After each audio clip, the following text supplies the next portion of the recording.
सम्यक दृष्टि के ज्ञान और वैराग्य की शक्ति की चर्चा की है। सम्यक दृष्टि को ही ज्ञान और वैराग्य की शक्ति होती है।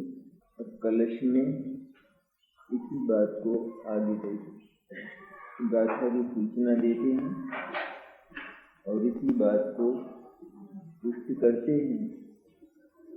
सम्यक दृष्टि को एक केवल शुद्धात्मा के प्रति समर्पण है। यही मैं हूँ, ये उसकी प्रतीति, ये उसकी अनुभूति है।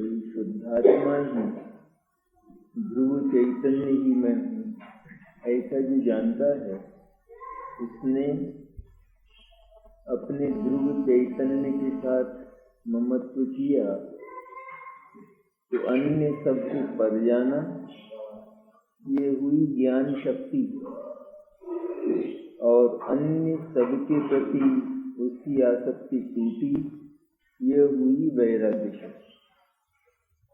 इस तरह स्वद्रव्य के साथ, अपनी वस्तु के साथ, अपनी सत्ता के साथ ममत्व स्थापित कर लेने पर स्वाभाविक ही जगत से परत्व और अनासक्त भाव होता है। इसलिए सम्यक दृष्टि को ही नियम से ज्ञान और वैराग्य की शक्ति होती है। नियम से, ऐसा लिखा है कि तो वो काव्य कैसे होता है।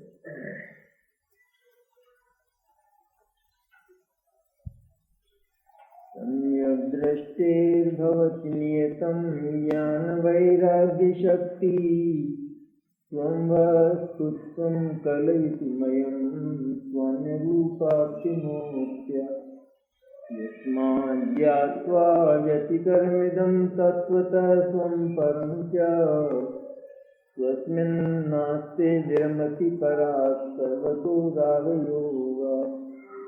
सम्यक दृष्टि के नियम से ज्ञान और वैराग्य की शक्ति होती है, क्योंकि वह सम्यक दृष्टि जी स्वरूप का ग्रहण और पर का त्याग करने की विधि के द्वारा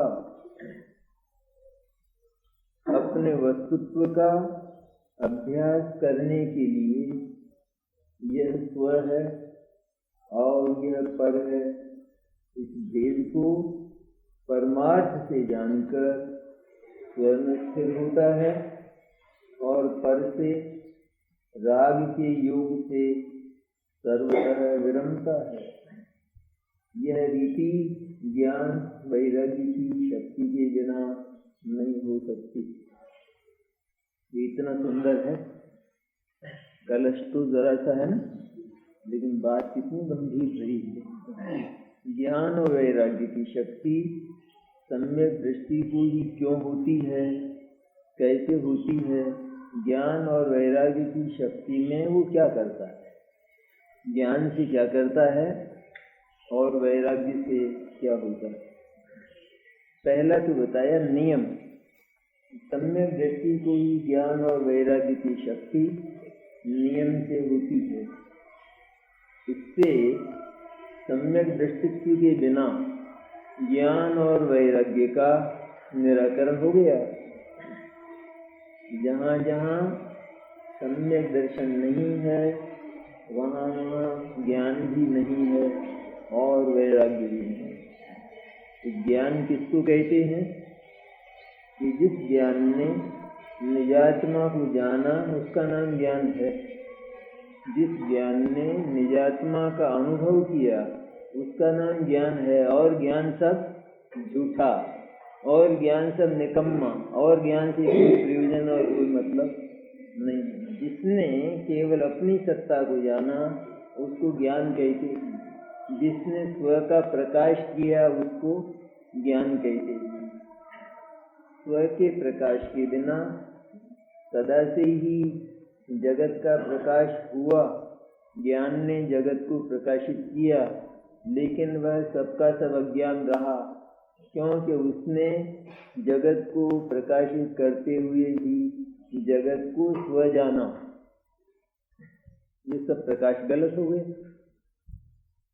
जाना तो सही, कुछ दिखा तो सही, ऐसा तो नहीं है कि कुछ नहीं दिखा हो, कुछ दिखा तो था, लेकिन जितना कुछ दिखा वह सब अपना दिखा और था पराया। कितनी बड़ी भूल हुई। तो जो पराया था और अपना दिखाई दिया, उसके प्रति नियम से ग्रहण का भाव होगा, उसमें रमने का भाव होगा, उसको उपयोग में लेने का, काम में लेने का भाव होगा, क्योंकि वो अपना जाना ना, अपना लगा ना, अपना लगा लेकिन दूर था, तो दूर था तो उसको पास बुलाने का भाव नहीं होगा, उसको आत्मसात करने का, उसको अपनाने का, उसको अपने कब्जे में लेने का, उसको अपनी व्यवस्था में लेने का भाव नहीं होगा। होगा ही होगा, क्योंकि अपना है ना, लेकिन उसमें बीच में व्यवधान बहुत है ना, दिक्कत बहुत है कि है दूर और कभी दूसरे के कब्जे में भी रह जाता है, चला जाता है, मैं चाहता हूँ तो सुरक्षित नहीं रहता है, इत्यादि जितने भी व्यवधान हैं उन सबको समाप्त करने में ही ज्ञान लग जाता है और वह ज्ञान नष्ट होता है, क्योंकि ये काम बनता ही है। पराया था, स्वामित्व दूसरे का था, अपनी व्यवस्था में रह ही नहीं सकता था, क्योंकि व्यवस्था दूसरे की थी, और इसने अपना जानकर उसको अपनी व्यवस्था में रखने का प्रयत्न किया सदा से ही। ये ज्ञान अज्ञान हुआ, और उस ज्ञान के साथ में कुछ वैराग्य भी दिखाई देता है, लेकिन वो सारा वैराग्य आसक्ति मात्र, आसक्ति की ही पर्याय थी, क्योंकि जो पराया था उसको प्राप्त करने के लिए ही वो वैराग्य स्वीकार किया गया। दो तरह का वैराग्य, एक तो असली वैराग्य जिसमें केवल स्वसत्ता का ही स्पर्श होता है, स्वसत्ता में ही निष्ठा होती है, उसी में स्थापना होती है, उसी की अनुभूति और उसी की प्रतीति होती है। एक वैराग्य कैसा होता है कि जिसमें पर को प्राप्त करने के लिए कुछ छोड़ा जाता है, ये ऐसा वैराग्य अनाचार है। प्राप्त पर को करना है और उसमें बहुत सारा त्याग किया गया है। भोगों को प्राप्त करने के लिए ही भोगों का त्याग किया गया है। ये वैराग्य, ये तथा कथित वैराग्य कहलाता है। तथा कथित अर्थात जो वैराग्य के नाम से कहा तो जाता है, दुनिया में जिसका नाम वैराग्य प्रचलित है, जगत के लोग, सामान्य लोग, नहीं समझने वाले लोग जिसको वैराग्य तो कहते हैं, लेकिन जिसके भीतर राग ही राग भरा है और जो राग का ही बना हुआ है, जिसमें वैराग्य है ही नहीं। ये सारा मिथ्या दृष्टियों को, कि जिनको अपने एकत्व का और अपनी सत्ता का बोध नहीं है, उनके संपूर्ण ज्ञान और वैराग्य इसी तरह के होते हैं। उनके ज्ञान का संपूर्ण विस्तार जगत को और जगत के भावों को, अथवा अपने में पैदा होने वाले विपरीत भावों को ही आत्मा जानने के रूप में प्रवर्तित होता है। संपूर्ण ज्ञान का काम क्या है कि जिसने स्वसत्ता को नहीं जाना, स्वसत्ता को जानकर यह जाना जाता है कि एक ही मेरी सर्व अभिलाषाओं को पूरा करने वाली है, मेरी सत्ता ही, इसमें इतनी ताकत है, वरना निष्ठा कैसे होगी, समर्पण कैसे होगा, आस्था कैसे होगी। आस्था तो जब तक संपूर्ण न जाने और उसको सर्वस्व न जाने और थोड़ा भी जगत में कुछ बाकी न रखे कि कुछ काम तो इससे होगा, कुछ काम दूसरे से होगा, तो सर्व समर्पण कभी होगा ही नहीं हो सकता है। भगवान अनंत पर सर्व समर्पण क्यों होता है? और अन्य जो बहुत हैं असंख्य लोग तो 33 करोड़ कहते हैं, लेकिन अपने यहाँ तो बहुत है। 33 करोड़ से क्या होता है? है? एक और तो भगवान अनंत हैं और दूसरी ओर भवनवासी यंत्र ज्योतिष कल्पवासी असंख्य हैं। 33 करोड़ की तो कोई गिनती नहीं।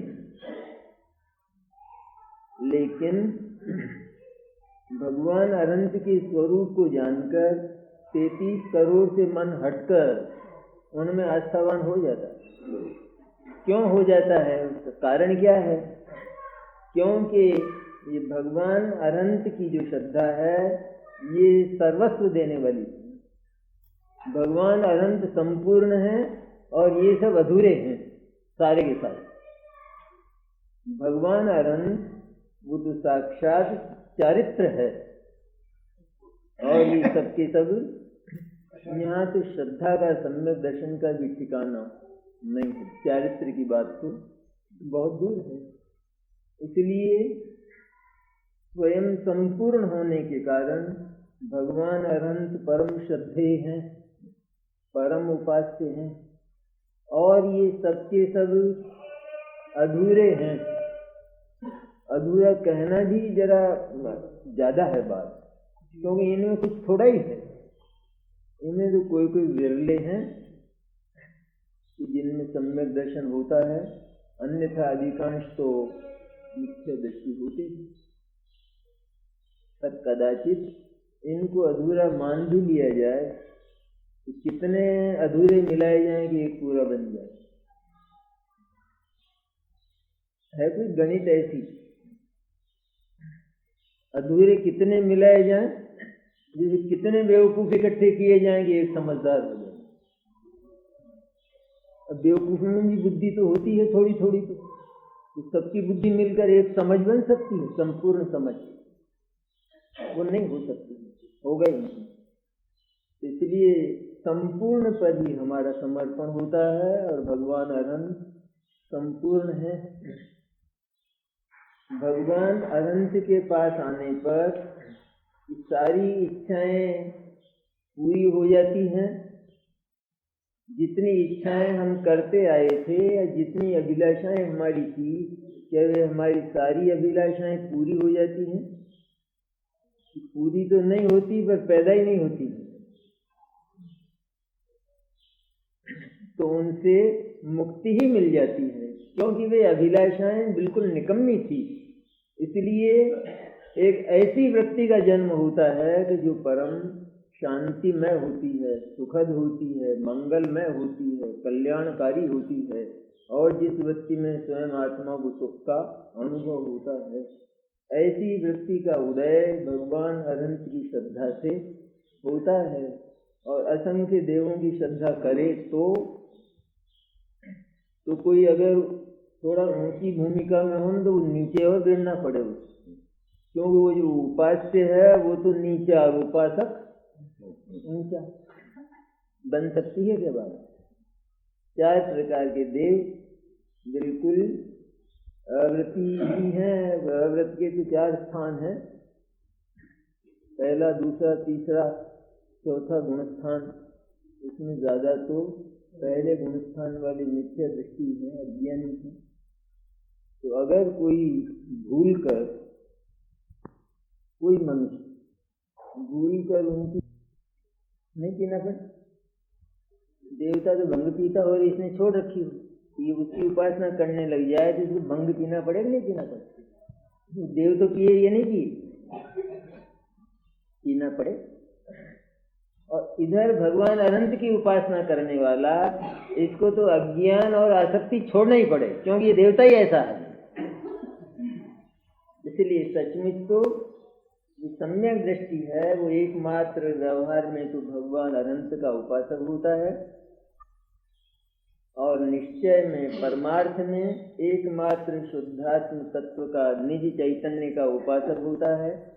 इसे अपने चैतन्य की निष्ठा होने पर उसी का ममत्व, उसी का ज्ञान अर्थात उसी की अनुभूति और उसी में अनुरक्ति होती है। इसलिए उससे भिन्न सर्व भावों से और सर्व पदार्थों से ज्ञान भी टूट जाता है और आसक्ति भी टूट जाती है। पर पदार्थों को जानकर ज्ञान का वहाँ से टूट जाना और स्वयं में स्थापित होना, इसका नाम ज्ञान है। जगत के पदार्थों को जानता रहे और निरंतर उनके ग्रहण का प्रयत्न करता रहे, ये ज्ञान नहीं है और वैराग्य भी नहीं है। वैराग्य वैसे नास्ति परक है ना शब्द, तो वैराग्य का जो अस्थि परक भाव है ना, पॉजिटिव भाव, वो तो एक है केवल, अर्थात इसका जो विषय है वो केवल अपना आत्मा है। वैराग्य वैसे राग का अभाव, तो राग का अभाव की ओर से देखा जाए तो अनंत पदार्थ दिखते, क्योंकि पहले अनंत पदार्थों के प्रति राग था, इसलिए अभाव की अपेक्षा देखा जाए तो अनंत पदार्थों में था पहले राग का पसारा, और उन सब से राग सिमटा है, राग टूटा है, इसलिए अभाव की अपेक्षा देखा जाए तो अनंत है, उससे भी टूटा, उससे भी टूटा, उससे भी टूटा। और अस्थि की अपेक्षा देखा जाए तो केवल एक के साथ जुड़ा है, एक में लग गया है। तो क्योंकि समझाया नहीं जा सकता है ना वैराग्य को, वैराग्य मैंने आत्मा की निष्ठा, वैराग्य मैंने आत्मा की आसक्ति, तो क्या मतलब है? तब उसको समझाने के लिए नास्ति का अवलंबन लेना पड़ता है। असल में वो जो परिणति है वो नास्ति रूप नहीं, वो अस्थि रूप पॉजिटिव परिणति है। वो हमेशा आत्मा में काम करती है, वो आत्मा में परिणमनशील है, वो पर्याय चारित्र की पर्याय। इसी तरह ज्ञान की पर्याय भी निरंतर शुद्धात्मा में परिणमनशील है, इसी तरह श्रद्धा की पर्याय भी शुद्धात्मा में परिणमनशील है। और ये शक्ति केवल सम्यक दृष्टि को ही होती है, क्योंकि उसने अनंत शक्तिमान का अवलंबन लिया है। ये जो अनंत शक्तिमान है यही इसका सर्वशक्तिमान है। वैसे ये सर्वशक्तिमान नहीं आत्मा, लेकिन चूंकि ये अनंत शक्तिमान है इसलिए ये इसका तो सर्वशक्तिमान है कि मेरा तो सर्वस्व यही है, मेरा तो संपूर्ण यही है। इस तरह शुद्धात्मा का अवलंबन लिया तो ज्ञान और वैराग्य दोनों की धारा फूट निकली शुद्धात्मा में से, और यह अब मोक्ष मार्ग की तरफ, मुक्ति की तरफ बह रही है, ज्ञान वैराग्य की धारा।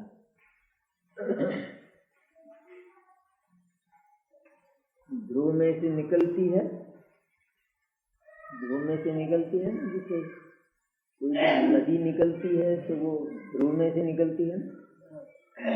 दह ध्रुव होता है ना,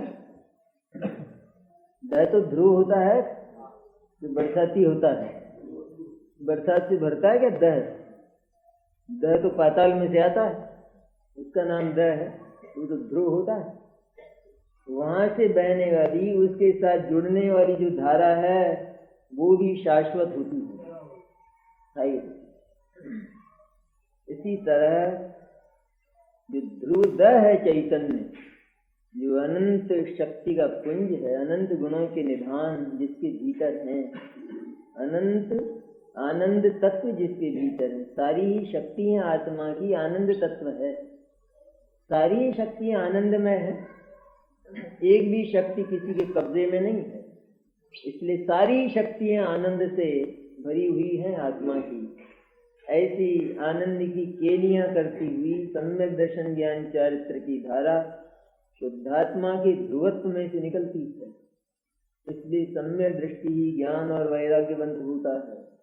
एक अणु मात्र के प्रति भी और एक अणु की एक पर्याय के एक अविभाग प्रतिच्छेद के प्रति भी ज्ञानी का मन स्खलित नहीं होता। भले राग का विस्तार बाहर बहुत देखा जाए, लेकिन राग की शक्ति टूट जाने के कारण वह राग पंगु हो गया है और वो राग भी टूटता जा रहा है, बढ़ेगा नहीं है। संवर और निर्जराधिकार में यही है ना बात।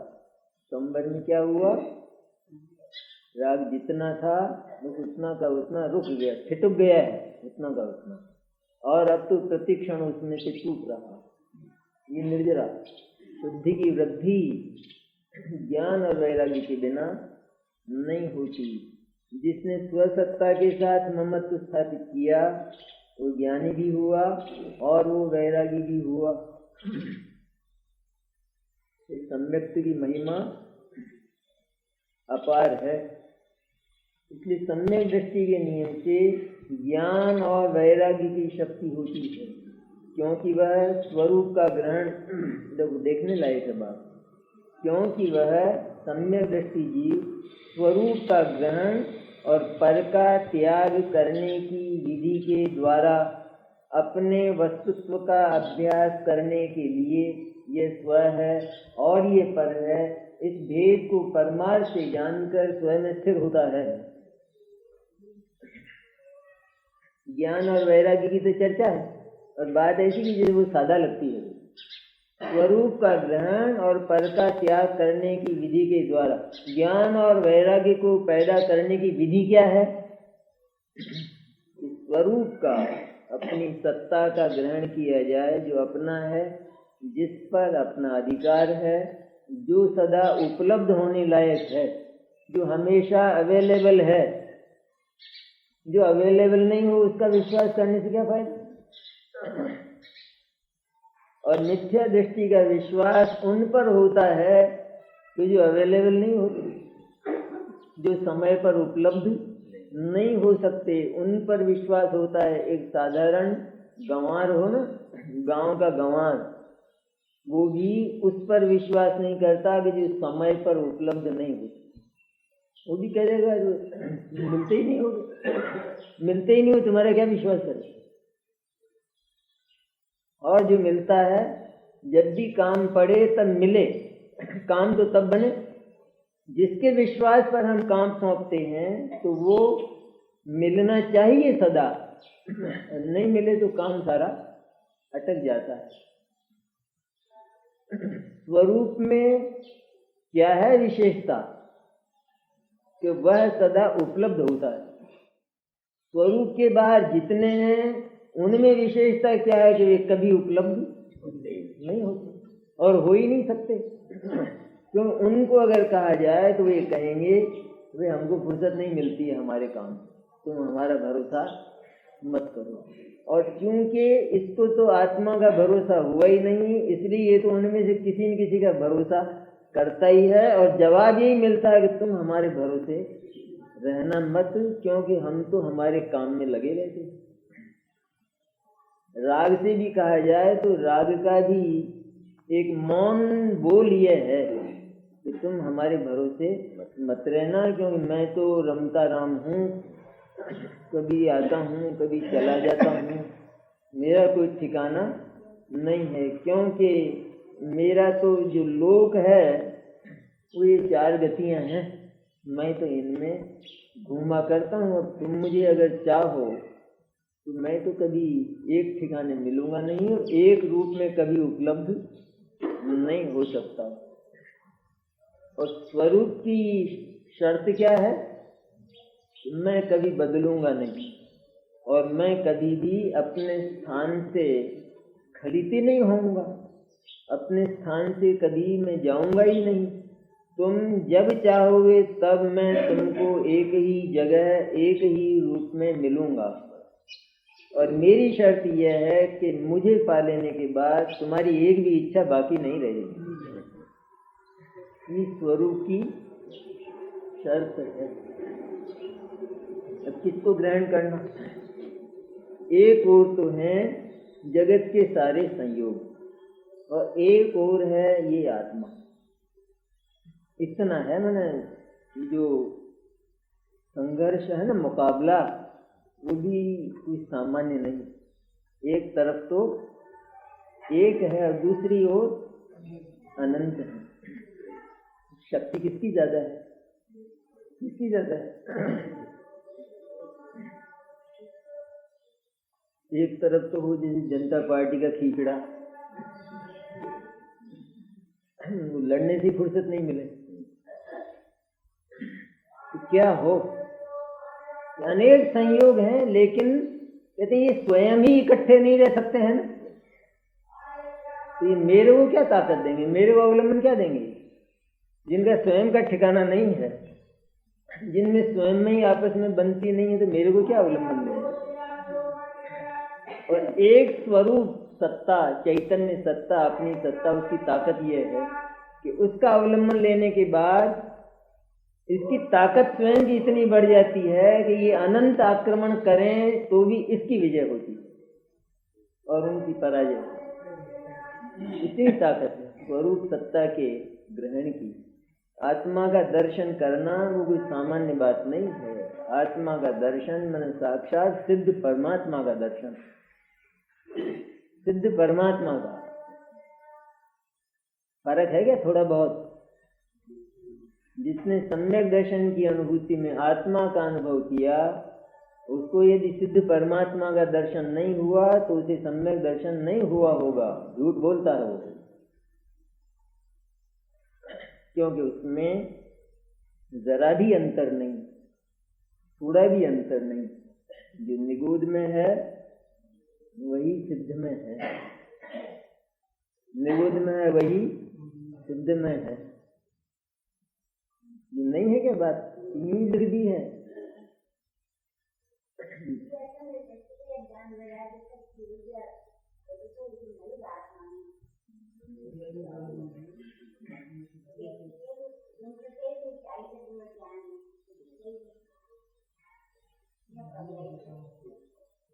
गुण की सब्जी नहीं बनती है।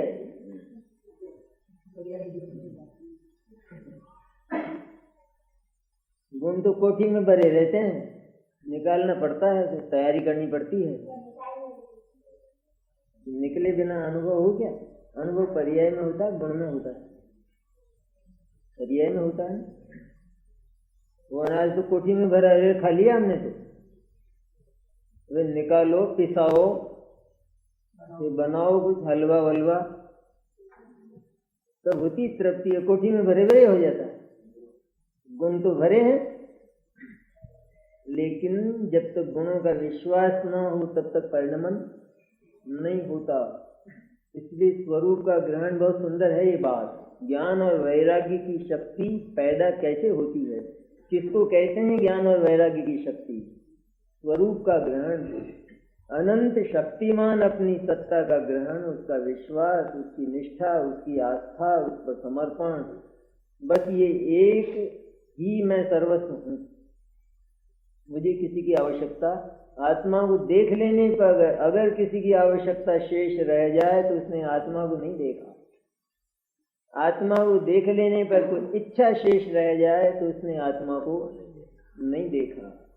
आत्मा को देख लेने पर मन अगर किसी के प्रति थोड़ा भी स्खलित हो जाए तो उसने आत्मा का दर्शन नहीं किया।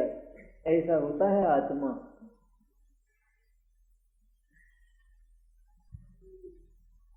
जंगलों के निर्जनों में समयसार लिखा है, जिसमें आत्मा के गीत गाए तो कोई चीज होगी। वो दिगंबर संतों ने निरीह, निस्वार्थ, निरपेक्ष जगत से, उनको क्या मतलब था इससे, आत्मा से? जो जंगल की खाक छानते हुए उन्होंने ये आत्मा के गीत गाए, तो धोखा तो नहीं किया होगा। तो कोई चीज होगी आत्मा, इसलिए सबका सब जंगल में बैठकर भी आत्मा के गाने लिखे हैं। इसलिए स्वरूप का ग्रहण, अपनी सत्ता का ग्रहण और पर का त्याग करने की विधि के द्वारा अपने वस्तुत्व का अभ्यास करने के लिए स्वयं स्थिर होता है। ये स्व है और ये पर है ऐसा जानकर स्वयं स्थिर होता है। स्थान स्थान पर मिलेगी ये बात जनागम में। स्व और पर को जानकर स्व और पर के विकल्पों में समय नहीं खोता, स्व और पर के विचार में समय नहीं खोता, लेकिन स्व को जानकर स्व में स्थिर होता है। इसका स्व में स्थिर होता है, इसका नाम वैराग्य। स्व में स्थिर हुआ ना तो सब दूसरे छूट गए नहीं, इसका नाम वैराग्य है। बहुत समय से जैसे अपने घर का पता नहीं लगा हो और दूसरे के घरों को ही पूछते फिरते हो, ये दूसरे के घर को कभी अपने जैसा घर जान लिया हो, उसमें चले भी गए हों, लेकिन अपना घर मिल जाने के बाद फिर क्या रहती है बात शेष?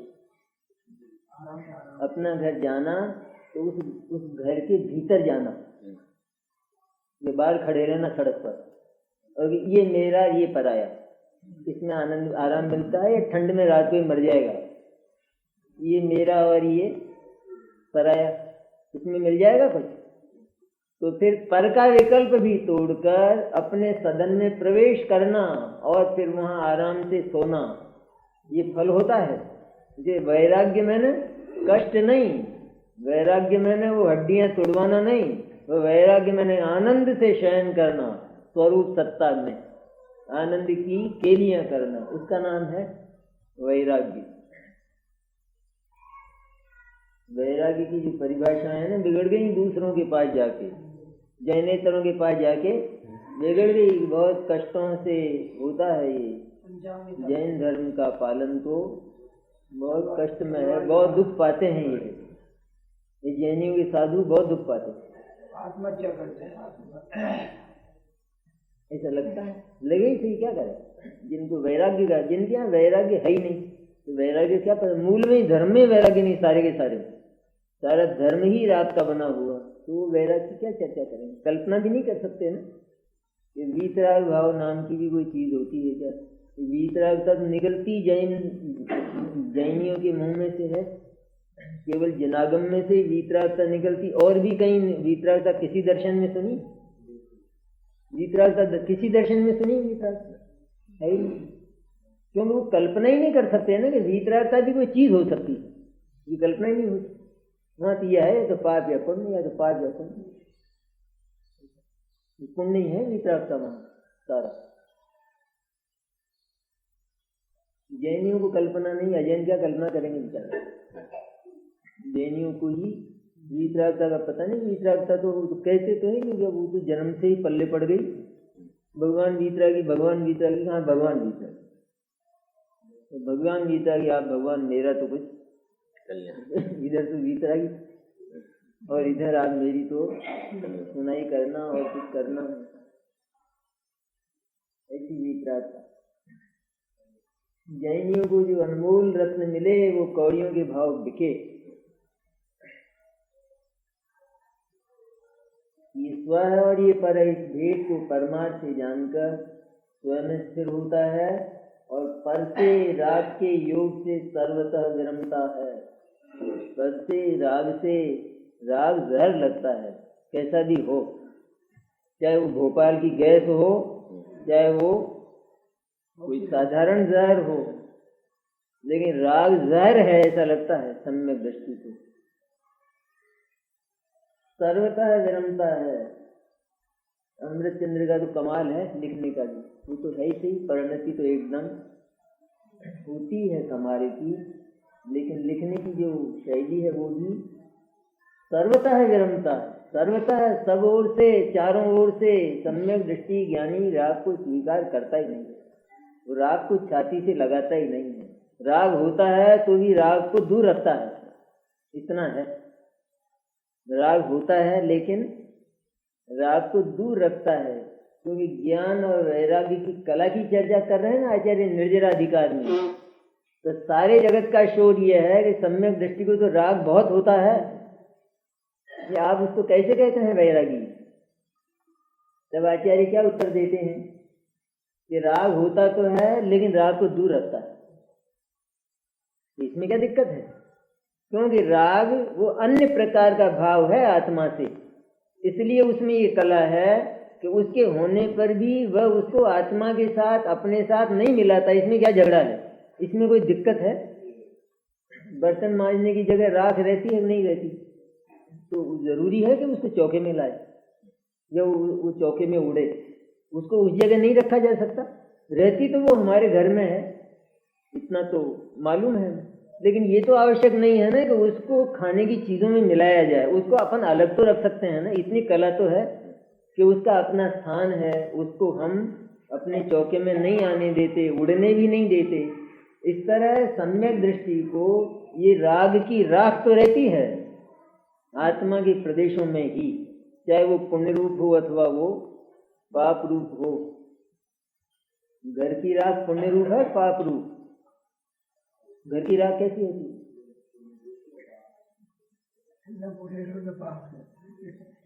ये समाधान जल्दी हो पुण्य रूप है। ज्ञानी को जो राग होता है वो पुण्य रूप है, वो तो गरियाले की धूल है पाप रूप। इसलिए ये मिथ्या तो अन्याय अभक्ष ये है महापाप, तो इनको तो सम्यक दृष्टि दूर ही रखता है। लेकिन वो तो है ना, हमारे घर में ही रहती है, तो घर में रहने पर भी वो अन्य तत्व है, वो पर तत्व है, वो उपादेय नहीं है। इसलिए उसकी कक्षा बिल्कुल न्यारी रहती है, वो कट्टा न्यारा रहता है, अलग रहता है, अलग रहता है, बंद रहता है, रहता जरूर है, तो काम भी आता है, लेकिन वो हमारे जो उपादेय हैं उनसे बिल्कुल अलग रहता है। तो इस कला में क्या झगड़ा है? जो घर में राख को अलग रख सकता है वो आत्मा में राख को जरूर अलग रख सकता है। ऐसा करता है, हाँ रखता है। जब तक वितरागता नहीं होती जब तक तो रखता है, जब तक घर में रहेगा और बर्तन ठीक रहेंगे तब तक तो राख भी रहेगी। और जब मुनि महाराज बन जाएगा तो फिर राख को क्या करेगा? जब बर्तन ही नहीं रहेंगे तो तब तक तो रहेगा, इसमें क्या झगड़ा है? तो रखता है, ये पुण्य को संभाल कर रखता है। नहीं हो तो दवाखाने से लाता है, फ्री करता है, क्या है? इस तरह राग के योग से सर्वतः विरमता है। ये रीति ज्ञान वैराग्य की शक्ति के बिना नहीं हो सकती।